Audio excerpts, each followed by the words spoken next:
Naubusan na kami ng stock sa rep, kaya naman namalengke na si Habi with 2K budget. Grabe mga mare, wala pang December pero ramdam mo na talaga namang nagmamahal na naman ang mga bilihin. Pagka-uwi nga mga mare ni Habi, heto ako at inaayos ko na kagad yung mga pinamili niya. Si Habi talaga mga mare yung nakatoka sa pamamalengke at ako naman, ako na yung nakatokang mag-ayos nito at pati na rin syempre ang magluto. Hindi kasi talaga ako marunong mga mare pagdating sa pamamalengke. Ewan ko ba, kahit lagi naman ako sinasama noon ni mama sa pamamalengke. Ako kasi mga mare yung tipong pag sinabi yung presyo ay binabayaran ko na kagad at hindi na ako tumatawad pa. Hindi kasi ako marunong mga mare sa tawaran at nahihiya din ako. Si Habi kasi talaga namang napakagaling yan tumawad kaya naman siya na ang nakatoka talaga sa pamamalengke. And syempre ako na talaga yung nakatoka pagdating sa pagluluto. At ayun nga mga mare nakakatuwa dahil talaga namang natutunan ko yung pagluluto simula nung bumukod kami. Wala naman kasing ibang gagawa noon kundi ako lang kaya dapat talaga matutunan ko. Kay YT University at Black Up University lang ako mga mare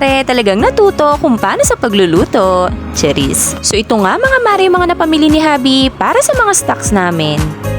At kada mamamalengke si Habi mga mare, hindi talaga po pwedeng mawala tong saging at pati na rin tong orange. Dahil yan talaga yung prutas na talaga namang favorite ni Kuya Kaisen at pati na rin ni Baby Aiden. Siyempre, hindi mawawala tong itlog dahil talaga namang itlog is life para sa aming lahat dito sa bahay. At kapag pumupunta si Habi mga mare sa palengke, talaga namang bumibili siya nitong hopya dahil talaga namang napakasarap nito at favorite naming lahat to. Na-try niyo na ba tong tipas hopya fudge mga mare? Sarap na sarap ako dito mga mare, kaya hindi talaga po pwedeng mawala to kapag namamalengke si Habi. At kasama nga din sa budget na 2K mga mare itong 5 kilong bigas. Sama din mga mare sa 2,000 yung mga bawang, sibuyas, basta yung mga rekadong kasama sa pagluluto. Ang lahat na to mga mare ay tumatagal sa amin ng 1 week at sobra pa, depende sa amin sa sipag namin magluto. Cheris. Wala pang kasamang mga gulay yan mga mare. Bibili na lang kami ng gulay kung ano yung mapagdesisyonan naming lutuing ulam. May malapit din namang bilihan dito mga mare ng gulay. And ayan nga mga mare, after ko nga maayos lahat ng mga pinamili ni Habi ay nag-prepare na rin ako para sa lulutuin ko para sa aming hapunan. Ayan, taglagay na ako ng mantika at ginisa ko na rin tong bawang at sinunod ko na din tong sibuyas. At maglalagay nga din ako ng luya mga mare, kaya naman ayan at inilagay ko na at ginisa ko na din. At ang lumabas na yung aroma nila mga mare, isusunod ko nang ilagay itong pinrito kong tambakol. Hinalo-halo ko nga lang yan mga mare at sunod ko nang ilalagay itong gata.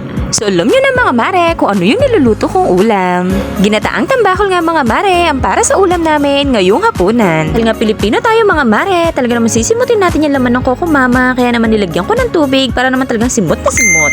Cheris. At para nga sa pampalasa mga mare, ayan nga't naglagay na ako ng patis. At maglalagay nga din ako ng paminta at pati na din ng asin. Ayan nga't hinalo-halo ko lang mga mare at aantayin ko lang yung kumulo. Nang kumulo na nga, inilagay ko na din tong 2 siling green. At meron ng batang umiiyak mga mare at gusto nga magpakarga, kaya naman ayan, multitasking na naman tong nanay na to. Cheris. Pinakulo ko nga lang mga mare to ng ilang minuto at ilalagay ko na din tong naprido kong talong. Masarap nga din sana to mga mare kung meron pang pechay pero nakalimutan ko kasi magpabili kay Habi kaya naman pwede na yan. At papakuluan nga lang din natin mga mare ng ilang minuto at pwede na rin natin patayin yung apoy dahil luto na din yan. At ito nga mga mare, luto na ang ating ginataang tambakol. Paniguradong mapaparami na naman ang kanin ko dito mga mare dahil talaga namang pag may gata ang ulam, talaga namang napakagana kong kumain.